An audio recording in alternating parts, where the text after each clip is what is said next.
Women like Rihanna and FKA Twigs are done with victims taking the blame for abuse. I'm Yoonj Kim, and this is MTV News Need to Know. 3 years after the Me Too movement took off, Gayle King asked FKA Twigs about her experience with intimate partner violence, questioning whether it is appropriate to ask survivors, "Why didn't you leave?" Twigs said, "We just have to stop asking that question. I know that you're asking it out of love, but I'm just gonna make a stance and say that I'm not gonna answer that question anymore, because the question should really be to the abuser, why are you holding someone hostage?" They're referring to a lawsuit Twigs filed against actor Shia LaBeouf for an incident on Valentine's Day in 2019. She said she awoke in the middle of the night to find LaBeouf choking her. The next morning, he allegedly threw her to the ground outside their hotel, and when she tried to make a run for it, she said he shoved her into the car and began driving recklessly, threatening to veer into traffic. Twigs said that it was a miracle she came out of the relationship alive. In an interview with Elle published Wednesday, Twigs went into further detail. She's flipping the conversation on how intimate partner violence, or IPV, is discussed by highlighting how incremental and calculated this type of abuse is, so much so that you often don't know it's happening to you until it's too late. But one way we can help survivors is to reframe our questions, to shift the emotional burden off of them onto the abusers.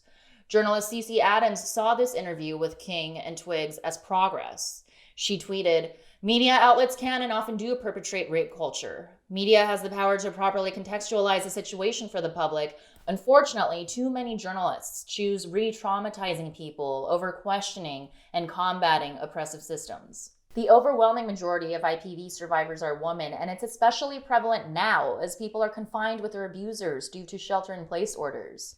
In typical non-pandemic scenarios, it takes 7 to 10 attempts for a survivor to finally leave their abuser, and it can happen to anyone, even people with plenty of resources like Twigs.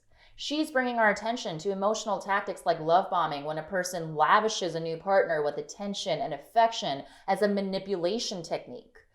Our culture glorifies the idea of being in love, but that mechanism often keeps people in abusive relationships.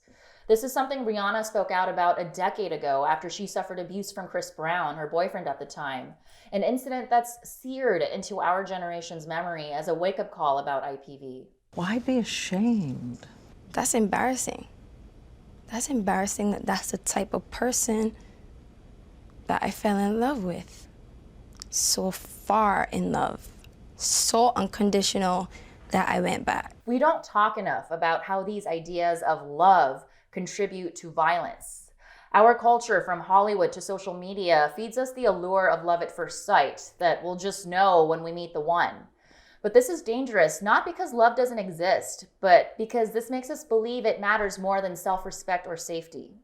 It feeds into our innate fear of loneliness and drives us to seek out a partner, even if that means being with someone who hurts you. Twigs said this is exactly what happened to her. She recounted how LaBeouf made her feel really special, but how that love bombing gradually became controlling. Abuse like this is often a cycle, and it starts somewhere. LaBeouf was diagnosed with PTSD years after hearing his mother's assault when he was a little boy. He's blamed this, among other things, for his history of bad behavior, including bar fights and drunken arrests. Yet, Hollywood continued to give him leading gigs. Ending these cycles of abuse is not just about holding abusers accountable legally or even professionally. That's what Me Too started for us, but the work isn't over. We as a society need to change how we think about relationships. Stop blurring the lines between love and abuse by asking survivors traumatizing, judgmental questions. We know by now why they couldn't leave. Question is, what comes next? I'm Yoonj Kim, and that's what you need to know.